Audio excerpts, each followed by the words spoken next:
জল বেড়েছে অজয়ে, ফাটল ধরেছে সেতুতে, তবুও বিপজ্জনক অবস্থাতেই পারাপার হচ্ছে ভারী ভারী ট্রাক। যে কোনো সময় ঘটতে পারে বড় সড় দুর্ঘটনা, নজর নেই প্রশাসনের। ঝাড়খণ্ডে লাগাতার বৃষ্টির ফলে ঝাড়খণ্ডের শিকাটিয়া জলাধার থেকে ছাড়া হচ্ছে জল। তার ফলে সোমবার রাত থেকে ক্রমশ বাড়ছে অজয়ের জলস্তর। পশ্চিম বর্ধমান জেলার কাকসার শিবপুর থেকে বীরভূমের ইলামবাজারের জয়দেব যাওয়ার গুরুত্বপূর্ণ অজয় নদের অস্থায়ী সেতু এখন ভাঙ্গার মুখে। জল ছুঁয়েছে অস্থায়ী মাটির সেতুতে। বিগত বছরগুলিতেও হরপা বানে অজয়ের অস্থায়ী সেতু ভেঙে আটকে গিয়েছিল ভারী ট্রাক। আবার অস্থায়ী বাঁশের মাচা ভেঙেও তলিয়ে গিয়েছিল বাইক সমেত দুই যুবক। এবার ফের বেড়েছে অজয়ের জলস্তর, কিন্তু কোনো নজরদারি নেই বীরভূম এবং আসানসোল দুর্গাপুর পুলিশ কমিশনারেটের। কাকসা থানার পুলিশের পাশেই তৈরি হচ্ছে অজয়ের স্থায়ী সেতু। এখনও কাজ শেষ না হওয়ায় দুর্ভোগ বাড়ছে। নিত্যদিন বীরভূমে যাতায়াতকারী স্কুল শিক্ষক আনন্দময় গড়াই বলেন, অজয়ের স্থায়ী সেতুর কাজ এখনও শেষ হয়নি, তাই আমাদের দুর্ভোগ বাড়ছে। আবার অজয়ের জলের স্তর বাড়ায় অস্থায়ী সেতু ভাঙার মুখে।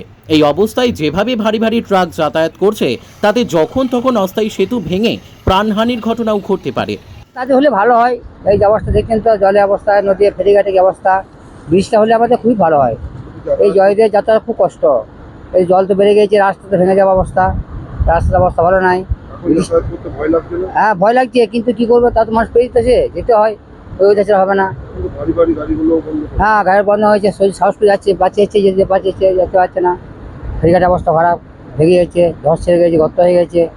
ব্রিজটা হলে আমাদের খুবই ভালো হয়, তাতে হলে মানুষের যথেষ্ট ভালো হয়। কিন্তু এই অবস্থায় হ্যাঁ গাড়িগুলো বন্ধ হচ্ছে না, গাড়িগুলো চলছে, কিন্তু সমস্যা খুব। আমাদের ব্রিজটা চালু হলে খুবই ভালো হয়, কারণ আমাদের এই রাস্তাতে যাওয়া আসা করা খুব সমস্যা, খুব সাহসে যেতে হয়। রাস্তাটা ভালো নাই, ধস ছেড়ে যাচ্ছে, মাঝখানে লিক হয়ে যাচ্ছে, খুব গাড়িতে যাচ্ছে, যার সাহসে যাচ্ছে, একটু সাহসে যাচ্ছে না। ব্রিজটা হলে আমাদের খুবই ভালো হয়, খুব ভালো। অনেক আকাল রোজগার। হ্যাঁ, নদীতে জল বাড়াতে এই এলাকার মানুষের অনেক দুর্ভোগ হচ্ছে। ভারী যান চলাচল করার জন্য রাস্তাটা খুব তাড়াতাড়ি ভেঙে যাবে বলে মনে হচ্ছে। তো যাই হোক, ভারী যান চলাচল বন্ধ করলে ছোট গাড়িগুলো পারাপার করতে পারবে। এখন তো একদম জল ছুঁয়ে গেছে। হ্যাঁ, গাড়িগুলো তো বন্ধ করা অবশ্যই দরকার, এবং আমাদের যদি ভেঙে যায় তাহলে গাড়ি, মোটরসাইকেল এবং যাওয়া আসা করতে অসুবিধা হবে। ভয় লাগছে পারাপার। হ্যাঁ, পারাপার করতে খুবই ভয় লাগছে। কি চাইছেন আপনারা? চাইছি যে এই ব্রিজটা যদি চালু হয়ে যায় তাহলে খুব ভালো হবে। কানেক্টিং যে যোগাযোগের রাস্তাটা এখনো তৈরি হয়নি, খুব তাড়াতাড়ির মধ্যে তৈরি হলে তাহলে আমরা সুষ্ঠুভাবে যাওয়া আসা করতে পারবো। আপনার নাম? আনন্দময় করাই। আমি শিক্ষক।